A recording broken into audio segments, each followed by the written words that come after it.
Is the world a simulation? This is actually a very popular question in the secular science world, and it's actually very interesting as well.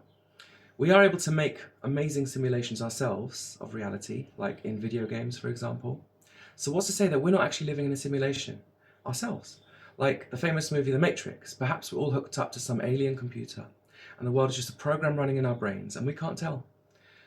We aren't able to tell, that's the point. So we have to ask the creator of the universe, and thankfully, he gave us the blueprints of the world, the Torah. What does the Torah have to say? Well, to cut to the chase, the Torah says a firm no. We are not living in a simulation. Think about it. A simulation is basically just a computer program being executed by some kind of processor, i.e. a cold, mechanical reality. The Torah does not affirm that the deepest truth of our reality is something so lifeless as a machine, or even maths or physics. The truth is exactly the opposite. The deeper we go, the more life we find. Existence is personal to Hashem. Reality itself is Hashem's personal existence. And we are a metaphor for that. That's the Torah answer. It's not a simulation, it's a metaphor. Don't worry, we'll explain what that means. So let's explore one of the fundamental Torah verses that reveals how this cosmic metaphor works. And you shall know today, and take it to your heart, that Hashem is God, in the heavens above and the earth below. There is nothing else. At first glance, what does Hashem, the tetragrammaton, Havaya, is Elokim, God, even mean? Isn't it obvious? We know that these are two names we use for Hashem. Havaya representing the transcendence of Hashem, and Elokim referring to the divine that's immanent within the creation. How can they be one and the same? Doesn't each name highlight a different attribute? Don't think that because we give Hashem different names, we're implying any multiplicity, chas veshalom. The Torah's core message is that Hashem is one. But let's be real here. This is very difficult to wrap our heads around. Our minds see oneness as too simple to do anything. In the material world, if you take a machine and try to strip away all its parts until there's just one left, you've broke the machine. You can't make a machine with just one part. So how is Hashem simultaneously utterly simple and yet able to manifest the countless forms of creation? This is precisely why the Rebbe Rashab composed a lengthy explanation to help us grasp how Havaya, which transcends creation, can also be called Elokim, which pervades creation, and they are one and the same. The key to understanding this lies in two big concepts. The first one is Tzimtzum, you may have heard of it, and the second one is metaphor, mashal. Today, we're only going to be focusing on metaphor and mashal. Tzimtzum is a different layer, and it's not going to be covered in this video, but it will be covered in many videos, so don't worry. So, let's take a step back for a moment. What is a metaphor? Well, it's a teaching tool that takes an advanced concept and clothes it in simpler, more relatable terms. That's exactly what the following midrash does with the tale of the fox who slips into a vineyard. A fox wants to steal grapes from a vineyard, but he can't get in due to the fence. At some point, he discovers a small hole in the fence, which he can't fit through. He therefore fasts and fasts until he can lose some weight, and then he's able to squeeze into the hole, and he eats as many grapes as he likes. He gorges himself on the grapes until he can't even look at another grape. What a happy day for the fox. Until it's time to leave. Try as he might, he can't get back out, due to all the extra pounds he put on from the feast of grapes. So again, he has to fast for several days until he squeezes out of the vineyard, skinnier than he started off at the beginning of the story. This is more than a cute story. It's a mashal designed to teach children about the pitfalls of greed. They're too young to understand the abstract ideas of greed, gain, loss, etc. in the adult sense, but they can understand a hungry fox. So we package the concept in a story that their minds can absorb. Hashem reveals in his Torah that he applies this exact system when creating the world. To put it in the original Kabbalistic terminology, the whole of the Seder Hishtalshelut is a series of kelim and orot, vessels and light. Hashem's ineffable sefirot of Atzilut, which we said in a recent video, are the deepest, most godly existence in all of reality, shine their ineffable light down the chain, where it turns into a mashal again and again, until our souls, and indeed the entire world, are manifest as the ultimate metaphor of the sefirot of Atzilut. The The way this works, in more down-to-earth terms, is a long chain of what's called vessels, with the light passing from vessel to vessel in its descent, each time becoming more simplified, superficial, or you could say mashalified, metaphorized, analogized. Specifically, in each step, the light from above, which is deeper, higher, and more real than the level below, and certainly more real than the level below can contain, shines into the vessel of the stage below, and then that lower vessel transforms the light into a new superficial analogy of the original light, and then this light shines out of the vessel, and then it can pass on down the chain to the next vessel, and so on. This process repeats countless times until we get to the world in which we inhabit. Don't worry, we will explain. The key point here is that each vessel is able to take the light that it receives and make a metaphor or analogy of it, and that this new light is then passed on down the chain. The whole of reality as we see it is indeed a metaphor of a metaphor of a metaphor, countless stages deep, with Hashem's reality as the source that's at the very top. It takes a while to sink in, so the Rebbe Rashab gives us several examples. Note, we are using the term light in Kabbalah, but it's not literally light, of course. We are talking about reality itself, with all of its infinite richness. So here's one small example brought by the Rebbe to help illustrate how this works. So one familiar example, something we do every day, is when we translate our knowledge and our ideas into words. When you have an idea, which is a concept, you translate it into words, and from words into ink on a page. Look how many times we are simplifying or downshifting the idea. A raw concept in your mind isn't limited to words. It's beyond words. It's practically infinite. But since we need to convey it to somebody else, no telepathy here, we have to package it into speech. The raw concept is housed in superficial words. That's a big simplification. After all, letters and sounds are far lower than the idea itself.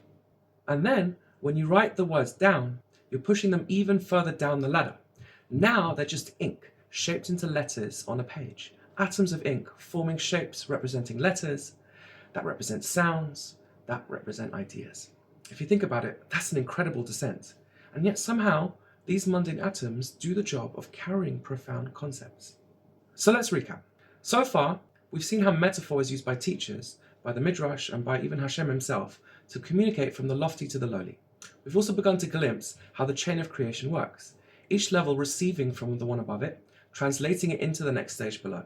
So now it's time to introduce another vital element to our understanding, the concept of a perfect mashal, a perfect metaphor. Now, the Rebbe Rashab explains that Hashem's metaphors aren't the random storytelling that we might come up with on a whim. His are precise. In fact, there is such a thing as a perfect mashal, one where every nuance of the mashal exactly lines up with the original nimshal, the analog. Nothing more, nothing less. There's a famous story about a certain Maggid who told parables left and right. One of the Rebbeim did praise him, he was an excellent teacher, but he also pointed out that out of the hundreds of mashalim, only a select few were truly perfect. Meaning in those few, if you looked closely, every detail in the parable maps onto an aspect of the original idea. No fluff, no extraneous twists. Every last detail of the analog is successfully analogized into the analogy, and nothing extra. As one studies this parable more and more, one keeps learning more and more about the original idea until one is old enough and wise enough, and they finally make the full circle and are able to understand the idea itself in its own way, on its own plane of existence. For example, let's assume the analogy of the fox given above is a perfect mashal. In such a case, the more we look at it, the more we realize that it's a great lesson in the concept of greed. Not only did the fox not gain, but he also ended up worse off than when he started, which is, something that happens when we act based on greed. As the child gets older, he might start to question where greed comes from, but he'll already know. The fox is a creature of cunning and arrogance. This is where greed comes from, the arrogant belief that we are entitled to whatever we want. The fox was stealing, which teaches that greed can lead to worse sins, including theft. They learn about their soul as well. The pleasure of the taste of the grapes is what drives the egotistical desire in the first place. And so on and so on. We soon see that the children have already learned everything about greed, even before they knew what greed in and of itself is. The Rebbe Rashab teaches us that all of Hashem's mashalim are perfect. To illustrate this, let's go back to the letters. We know that Lashon HaKodesh, the holy language with which Hashem spoke and created the world, is different to all the other languages of the world, because the words themselves are the concepts. The very letters themselves, including their precise shapes, sounds, and names, are meaningful concepts themselves, and their combinations produce the words which build the world, because the words themselves represent the concepts perfectly. This is why Adam was able to name every animal. He just had to see it and comprehend its essence, and then he could figure out exactly the right combination of holy letters required to bring it into existence. Hashem was very pleased. Adam got it all correct and rediscovered the original words Hashem used to create each animal. Lashon HaKodesh is a perfect analogizer of the world of ideas and concepts. This world is called Chokhmah, and it is a sephira in our neshama, the highest sephira. Even though Chokhmah, ideas and concepts in raw form, is far loftier and on a different plane of existence to the forms and sounds of letters, nonetheless, it can be perfectly analogized in Lashon HaKodesh. Let's look a bit closer at this now. Taking a step deeper, remember how we said that reality on every level is a metaphor for the level above it? That means at some stage in this chain, we arrive at Chokhmah, which is the realm of pure ideas, where the concept itself isn't even dressed up in words yet.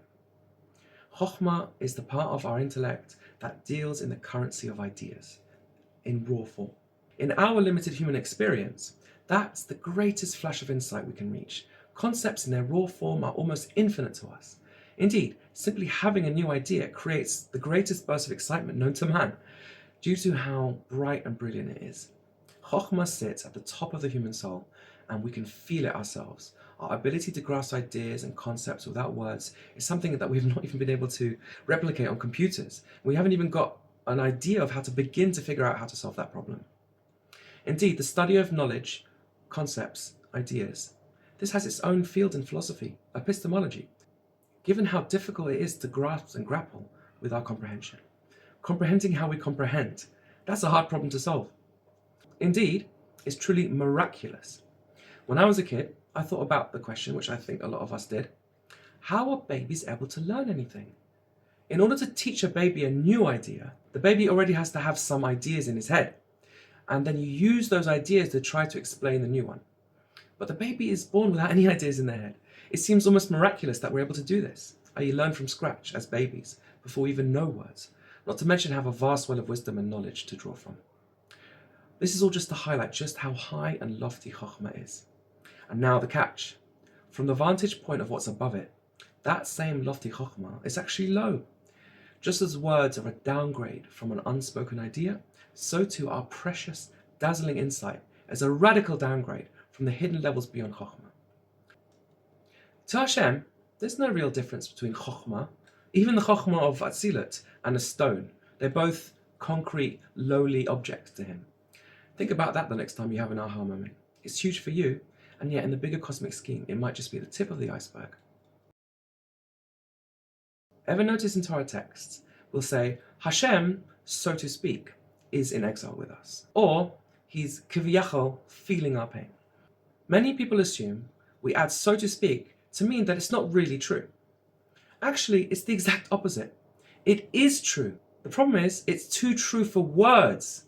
The phrase kiviyachol, which means, how could you say such a thing, highlights that we can't adequately capture it in human language. Words and letters can only stretch so far up the chain. Chokhmah itself might just be one rung above our words, yet well below the higher divine realms. So we say, so to speak, because our speech is insufficient to portray the fullness of that reality. It is for this very reason that we are discussing. The cosmic chain is a series of lights and vessels, each light creating a more concrete, superficial, lowly light from the higher light that originally went into the vessel. The light of words can only be used for one step up in the chain, in this case, Chokhmah. Using words for realities that make Chokhmah look lowly is simply inappropriate, impossible, kiviyachol.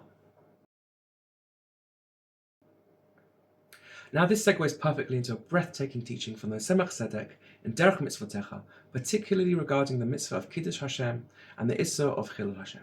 He explains that in certain moments of true mesirat nefesh to fulfill the will of Hashem. What exists above Chokhmah can actually be funneled or slotted down into Bina, the next step in the chain. I won't go into detail now, but let's just say that Bina is the next step down in our intellect from Chokhmah, that no longer feels miraculous. It's the part of our brain that thinks in words. It makes ideas feel concrete and down to earth, rather than out of place and seemingly from another world, like they are in the world of Chokhmah. Indeed, we can replicate Bina with computers. Even our AI GPTs are very, very advanced Binas. So, it sounds impossible, right? How can Chokhmah, not to mention that which transcends even Chokhmah, suddenly compress itself into Bina? It's a bit like wondering how you can squeeze a 3D cube into a 2D page. But at the divine level, these constraints do not apply the way we think they do. Hashem can bundle that infinite brilliance in a way that a lower vessel can receive it. This phenomenon is part of how we achieve what's called a Derech Mitzvotecha, making a dwelling for Hashem in the very lowest realm. We are able to literally bring the loftiest levels of the spiritual cosmos down into our intellects in a way that we can actually understand it in a concrete, down-to-earth way. A Derech Mitzvotecha. Mind-blowing. One last angle that I want to introduce on this chain of metaphors is that we're taught that King Shlomo, the wisest of all men, spoke 3,000 mushals, 3,000 proverbs. Our Hasidic masters explain this to me, that this chain of mashalification, this chain of Seder Hishtalshalut, is many thousands of levels deep. And King Shlomo, in his wisdom, was able to try to bring down the Torah concepts explained on all the different levels. Because every Torah concept exists on all levels, of course. The Torah is Hashem's soul in writing, so to speak, kaviyachol. Now you know what that really means. We might only grasp a handful of levels. Meanwhile, Shlomo could guide us further up the chain. An example given, very often in Hasidic literature, is talking about the words we use for tastes, like sweet or bitter. In Lashon HaKodesh, these words aren't arbitrary. We can say a sweet person, and a sweet idea, and even a sweet fruit. We can talk about bitter labor, like in Egypt, as well as a bitter taste in our mouth. That's not just an accident of language. Remember, Lashon HaKodesh has no accidents, it's precise. There's a reason these terms apply across these very different planes of reality. It all traces back to the original holy letters that bring existence into being. Sweetness is a truth, and it exists from the highest level to the lowest level in every plane of existence, manifesting differently because analogies are superficially different to the analog, the nimshal. Nonetheless, as we're saying, they are perfect analogies. So the concept is the same, the truth is the same, however it's dressed. So all of this feeds back into our central verse, Havaya Hu HaElokim, Ein Od. Hashem is God and there is none else. From our finite vantage point, Havaya is infinite, exalted, above time and above nature. There's much chassidus on the supreme loftiness of Hashem. While Elokim appears as the divine power that governs creation's details, that we can relate to in our finite way. But ultimately, it's all just one. When Hashem looks at the world, so to speak, he can see the truth behind the mashal. He sees the oneness. We see the chain of vessels, letters, forms, and shapes. We see the fox. He sees the idea behind the fox. He sees the undiluted concept, yet he also perceives our perspective. That's the meaning, by the way, behind Kel Deot. He is the God of viewpoints, of opinions. Ours from below and his from above. Both perspectives are valid, and that's part of the miracle of creation. So we often speak of the 10 sefirot of Atzilut, the highest world in the Seder Hishtalshalut, where there's an unprecedented level of unity. For example, Rambam's famous description of Hashem's knowledge as him being the knower, the knowledge, and the known, all in one, beyond which the ear can hear and the mind can grasp. Noting that we can't truly grasp this with our human logic. Even so, that doesn't mean we can't connect to it. The chain of metaphors means that there's a direct link of perfect mushals that take us all the way back up to this higher realm. Each level being a perfect mushal for the one above means that we can make our way back up the ladder, layer by layer, and peel back the mushal. Ultimately, this helps us fulfill the mitzvah of V'yadata Hayom. You shall know. You shall know Hashem means you shall get to know him. A lot of people might mistakenly think that because he's so exalted, transcendent, and infinite, we can't really know anything about him. We can't really have any truth in our head about him. But this is not true, as we're saying here. because the whole of reality is a mashal for him, we can learn everything about him, at least on our level, and we can make our way gradually up the chain until we have true knowledge of him in our heart. We might not leap straight into godly knowledge in one go, but step by step we can glimpse deeper layers of truth.